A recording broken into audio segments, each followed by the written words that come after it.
내게로 와서 마시라. 나를 믿는 자는 성경의 이름과 같이 그 배에서 생수의 강이 흘러나오리라 하시니, 이는 그를 믿는 자들이 받을 성령을 가리켜 말씀하신 것이라. 예수께서 아직 영광을 받지 아니하셨으므로 성령이 아직 그들에게 계시지 아니하시더라. 아멘. 이것은 살아계신 하나님의 말씀입니다. 하나님께서 이 말씀을 통해서 우리에게 은혜 주실 줄로 믿습니다. 예수님의 십자가는 죄사함과 구원을 이루신 사역입니다. 이 사역으로 세상과 죄와 육체를 이기시고 사탄에 대한 승리를 이루셨습니다. 이 십자가의 승리가 나의 승리가 되어서 우리로 죄에 대하여 죽고 의에 대하여 살게 하셨습니다. 예수님의 십자가는 우리의 존재를 바꾸어 놓은 것입니다. 옛사람이 변하여 새사람이 되게 하시고 죄와 사망의 법에서 우리를 해방시키셔서 생명의 성령의 법 아래 있게 하셨습니다. 그래서 우리는 기쁨으로 하나님 앞에 나와서 좁은 문, 좁은 길, 십자가의 길로 나아가고 땅에 떨어지는 하늘의 밀알이 되어서 60배, 100배 열매를 맺게 되는 것입니다. 이것이 바로 십자가의 은혜이고 십자가를 통해서 우리에게 주시는 승리입니다. 그런데 사탄 마귀는 늘 불청객처럼 불쑥 우리에게 다가와서 우리를 넘어뜨리고 우리를 유혹하고 우리를 쓰러뜨리려고 합니다. 그럼에도 불구하고 한 번 구원받은 사람은 절대로 마귀의 소유가 될 수가 없습니다. 왜냐하면 우리의 생명을 하나님께서 붙잡고 계시기 때문입니다. 이 모든 일이 예수님께서 십자가에서 죽으시고 다시 살아나실 때에 이루어진 것입니다. 에베소서 2장에서 그 사실을 말씀하고 있습니다. 함께 읽어보겠습니다. 긍휼이 풍성하신 하나님이 우리를 사랑하신 그 큰 사랑을 인하여 허물로 죽은 우리를 그리스도와 함께 살리셨고 또 함께 일으키사 그리스도 예수 안에서 함께 하늘에 앉히시니. 아멘. 예수님의 십자가로 인해서 우리의 신분이 달라지고 우리가 서는 위치가 달라졌다는 것입니다. 그래서 사도 바울은 우리의 시민권은 하늘에 있는지라 이렇게 말씀하면서 십자가를 통과한 성도의 시민권은 하나님께 있고 하늘에 있다고 말했습니다. 그래서 하나님께서는 우리를 그리스도와 함께 살리셨고 일으키셨고 앉히셨다고 말씀했습니다. 이렇게 십자가를 통과한 그리스도인에게 주님께서 성령을 주시겠다고 약속했습니다. 요한복음 14장의 말씀을 같이 읽어보겠습니다. 내가 아버지께 구하겠으니 그가 또 다른 보혜사를 너희에게 주사 영원토록 너희와 함께 있게 하리니 그는 진리의 영이라. 아멘. 누가복음 11장의 말씀도 같이 보겠습니다. 너희가 악할지라도 좋은 것을 자식에게 줄 알거든 하물며 너희 하늘 아버지께서 구하는 자에게 성령을 주시지 않겠느냐. 아멘. 그래서 또 다른 보혜사를 우리에게 주시고 구하는 자에게 성령을 주시는 이런 약속이 이루어지게 되면 요한복음 14장 20절에서 말씀하는 것처럼 그날에 내가 아버지 안에 너희가 내 안에 내가 너희 안에 있는 것을 너희가 알리라고 말씀했습니다. 구원받은 성도들에게는 그리스도의 영이 임하게 된다고 하는 것을 말씀하고 있는 것입니다. 그러면 여러분, 성령 충만이라고 하는 것은 어떤 것입니까? 성령 충만이라고 하는 것을 소극적인 차원에서 살펴보게 되면 하나님으로 내 안을 채우는 것입니다. 그래서 우리는 기도할 때마다 성령의 충만함을 달라고 기도하고 성령의 능력을 달라고 기도합니다. 그래서 하나님의 은혜가 내 안에 채워지고 성령의 능력이 내 안에 채워지게 되면 우리는 성령의 충만함을 받았다 이렇게 말하게 되는 것입니다. 그런데 이것보다도 더 적극적인 성령의 충만은 내가 하나님의 은혜의 바다 속으로 들어가는 것입니다. 능력의 바다 속으로 들어가는 것입니다.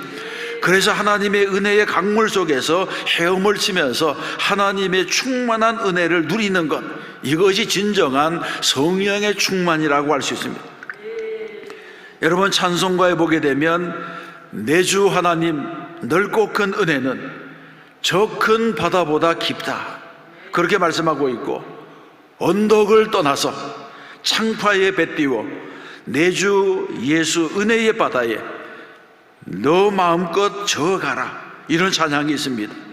이처럼 성령의 충만함을 받은 사람들은 하나님의 은혜의 바다 속에 들어가고 하나님의 능력의 바다에 잠기게 되는 것입니다. 이것이 바로 진정한 성령의 충만이라고 말할 수 있습니다. 이런 성령의 충만함을 에베소서 47장에서 말씀하고 있습니다.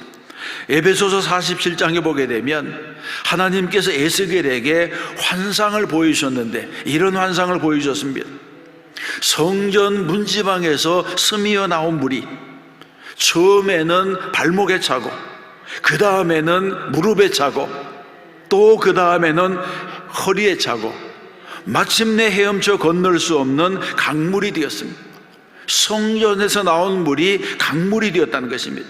그리고 이 물이 흐르는 곳마다 모든 생물이 살아나고 마침내 바닷물까지도 되살아난다, 그렇게 말씀하고 있습니다.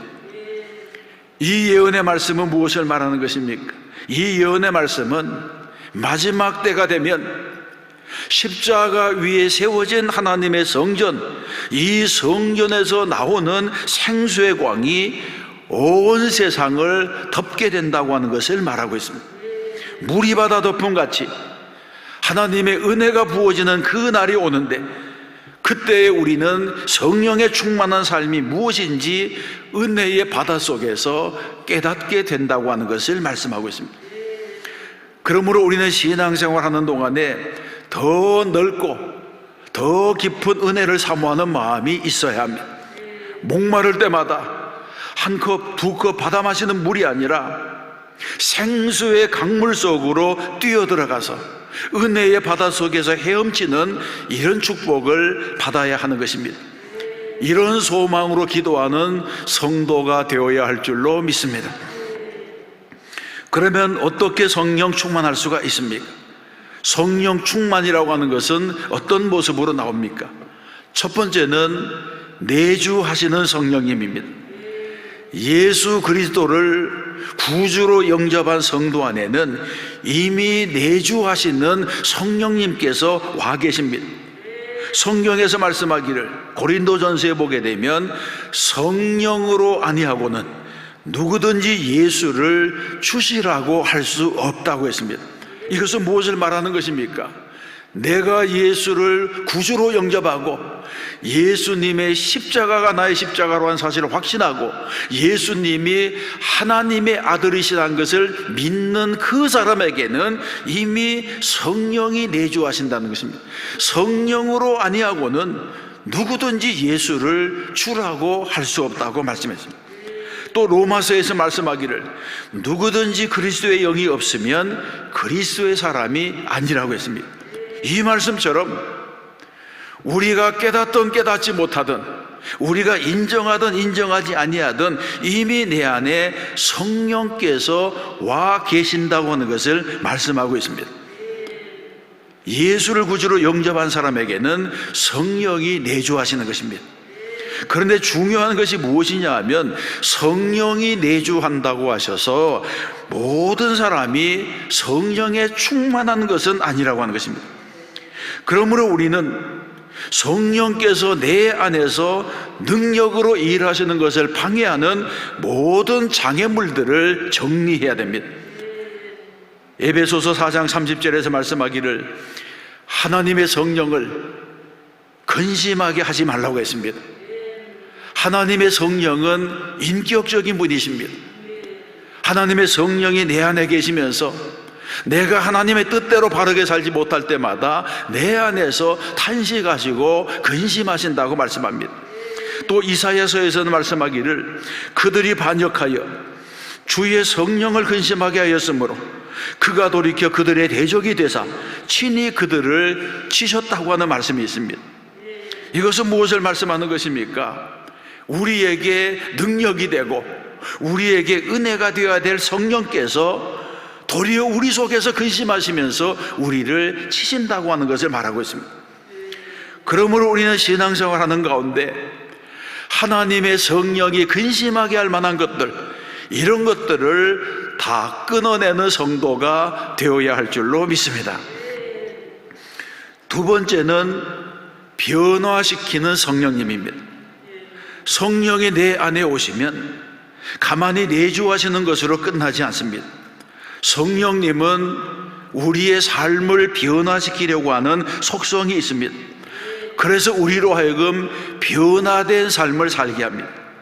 마치 예수님께서 가나 혼인잔치에 가셔서 물로 포도주를 만드신 같이 맹물과 같은 인생을 포도주와 같이 맛을 내는 인생으로 바꾸어 주십니다.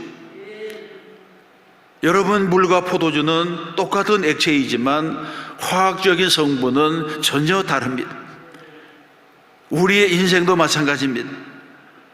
우리가 같은 시대에 살아가고 같은 공간에서 예배를 드리기 때문에 우리 사이에는 별로 다른 것이 없는 것 같이 보여도 어떤 인생은 맹물과도 같은 인생이고 어떤 인생은 포도주와 같이 맛을 내는 인생이라고 하는 것입니다.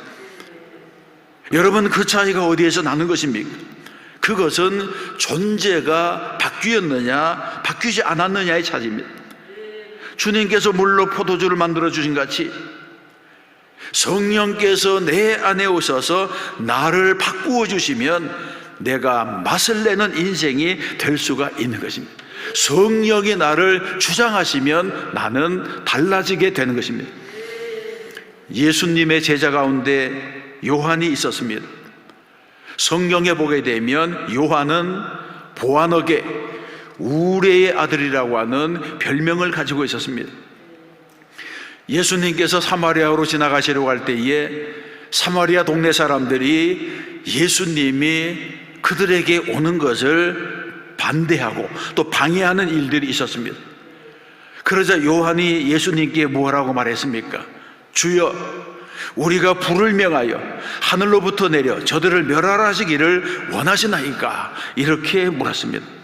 요즘 말로 하면 사마리아 사람들의 행동에 분노하여 저들을 불로 태워 죽여버릴까요? 이런 과격한 말을 한 것이라고 볼 수가 있습니다. 그런데 여러분, 이때 요한은 이미 제자로 부름을 받았고 이미 이때 그는 거듭난 상태라고 볼 수가 있습니다. 그래도 아직은 옛사람이 죽지 않았기 때문에 분노하자 불같은 성격이 여기에서 드러났다고 볼 수 있습니다. 그런데 이런 천둥번개의 아들 요한이 성령을 받자 달라졌습니다. 성령께서 오셔서 요한의 마음을 어루만져 주시자 우레의 아들이 사랑의 사도가 되었습니다. 요한서신에 보게 되면 사도 요한이 말년에 사랑의 사도가 되었다고 하는 것을 보여주고 있습니다. 요한일서 4장 7절의 말씀을 함께 읽어보겠습니다. 사랑하는 자들아, 우리가 서로 사랑하자. 사랑은 하나님께 속한 것이니 사랑하는 자마다 하나님으로부터 나서 하나님을 알고 사랑하지 아니하는 자는 하나님을 알지 못하나니 이는 하나님은 사랑이심이라. 아멘. 하나님의 성령이 내 안에 들어오시고 하나님의 성령이 나를 주장하시면 이런 변화가 나에게도 일어나게 되는 줄로 믿습니다. 세 번째는 충만하게 하시는 성령입니다. 성령님은 우리 안에 오시면 우리를 변화시키는 것으로 끝내는 것이 아닙니다. 내 안에서 끊임없이 생수의 강이 흘러내리게 하셔서 성령 충만한 삶을 살게 하시는 것입니다. 오늘 본문에 보게 되면 예수님께서 말씀했습니다. 37절 38절을 같이 읽어보겠습니다. 누구든지 목마르거든 내게로 와서 마시라. 나를 믿는 자는 성경의 이름과 같이 그 배에서 생수의 강이 흘러나오리라. 아멘. 그리고 예수님께서 생수의 강이 흘러나오리라고 하셨는데 이 물이 무엇이냐를 39절에서 말씀했습니다. 그를 믿는 자들이 받을 성령을 가르쳐 말씀하신 것이라, 이렇게 말씀하고 있습니다. 그렇습니다. 우리가 주님의 십자가를 통과하고 주님의 성령이 나에게 임하시고 우리의 그릇이 깨끗해지면 성령의 충만함이 임한다고 하는 것입니다. 그때에 내 안에서 복락의 강수가 흘러내리고 생명의 강이 흐르게 되는 것입니다. 우리는 신앙생활하는 가운데 성령의 충만함을 받아서 사랑의 사람이 되어야 하는 줄로 믿습니다. 그래서 성령께서 내 안에 오셔서 급하고 사나운 성격도 다듬어 주시고 나태하고 게으른 성품도 고쳐주시고 냉담하고 쌀쌀맞은 기질도 변화시켜 주셔야 합니다. 그래서 우리는 사도 요한이 변한 것처럼 온유하고 사랑이 많은 성품으로 충성되고 헌신된 종으로 바뀌어야 할 줄로 믿습니다. 이것이 바로 성령을 받은 사람, 성령에 충만해진 사람이 변화되는 모습인 것입니다. 그래서 성령에 충만해지게 되면 내 인생을 내 마음대로 살지 못하게 되고 온전히 하나님의 은혜 속에 빠지게 됩니다. 그때에는 내 주장도 없고 내 고집도 없습니다. 주님의 사랑이 나를 덮고 주님의 은혜가 내게서 흘러내리게 되는 줄로 믿습니다. 사랑하는 성도 여러분, 교회는 성령의 충만함을 받은 사람들로부터 시작되었습니다. 4절 말씀해 보게 되면 오순절날 한 곳에 모여 기도하는 제자들 가운데 성령이 임하셨다고 하는 것을 말씀합니다. 오순절은 급하고 강한 소리, 급하고 강한 바람 같은 소리로 청각을 울리면서 불의 혀처럼 갈라지는 모습이 모두에게 보이는 시각적인 현상으로 각각 다른 언어로 말하는 은사로 임하셨습니다. 기도하는 제자들에게 성령의 충만함이 임하게 된 것입니다. 그렇습니다. 십자가를 통과하는 제자들이 예수님께서 약속하신 성령님을 기다리다가 오순절날에 이르렀을 때에 성령의 충만함을 받았습니다. 그리고 중요한 것은 성령을 받은 제자들이 모두가 사역의 길로 나가고 사명의 길로 나갔다고 하는 것입니다. 성령을 받고 난 이후에는 한 사람도 편안하게 죽은 사람이 없습니다. 여러분, 성령의 충만함을 원하십니까? 그렇다면 내 삶을 모두 주님께 맡겨드려야 됩니다. 주님이 나의 왕이 되시고 주님이 나를 다스리시고 주님이 나를 사용하시도록 나를 주님 앞에 내어드려야 됩니다. 고난주간에 주님의 십자가를 깊이 묵상하시면서 성령 충만함을 사모하시는 성도가 되시기를 바랍니다. 오늘 하루도 주님과 동행하며 주님의 십자가와 더불어 승리하는 성도가 되시기를 주님의 이름으로 축원합니다.